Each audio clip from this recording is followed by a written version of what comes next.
I take full responsibility បងប្អូន I take full responsibility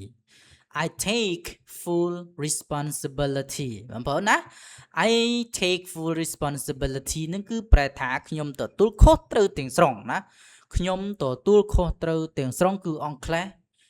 និយាយបានថា I take full responsibility ណាមើលរបៀបអានខាងក្រោមបានគឺ I take full responsibility ណា I take full responsibility ប្រែថាខ្ញុំទទួលខុសត្រូវទាំងស្រុង I ប្រែថាខ្ញុំ take បងប្អូន take នឹងប្រែបានច្រើនណាស់ប្រែថាយកក៏បានប្រែថាកាន់ក៏បានអញ្ចឹងបងប្អូននឹងហើយ full នេះបងប្អូនប្រែថាពេញឬក៏ពោពេញណាបងប្អូន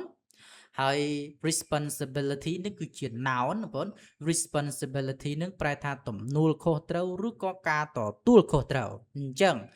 clear នេះ I take full responsibility ប្រែថាខ្ញុំទទួលខុសត្រូវទាំងស្រុង That was my fault That was my fault That was my fault អញ្ចឹង clear ថា That was my fault នឹងគឺយើងប្រែថានឹងជាកំហុសរបស់ខ្ញុំណាបង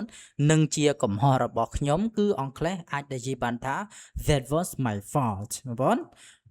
fault នឹងគឺប្រែថាកំហុស my នឹងគឺប្រែថារបស់ខ្ញុំអញ្ចឹង clear នេះ That was my fault នឹងគឺប្រែថានឹងជាកំហុសរបស់ខ្ញុំ Old habits die hard បង Old habits die hard All habits die hard All habits die hard អញ្ចឹង clear នេះប្រែថាទម្លាប់ចាស់ពិបាកកែណាស់ណាទៅទម្លាប់ចាស់ពីដើមទម្លាប់យើងតាំងពីយូរយារណាស់មកហើយគឺពិបាកកែណាស់ណាគឺអង់គ្លេសយើងនិយាយបានថា all habits die hard បង all habits die hard បង all habit die hard ហ្នឹងគឺប្រែថាទម្លាប់ចាស់ពិបាកកែណាស់ all ហ្នឹងគឺ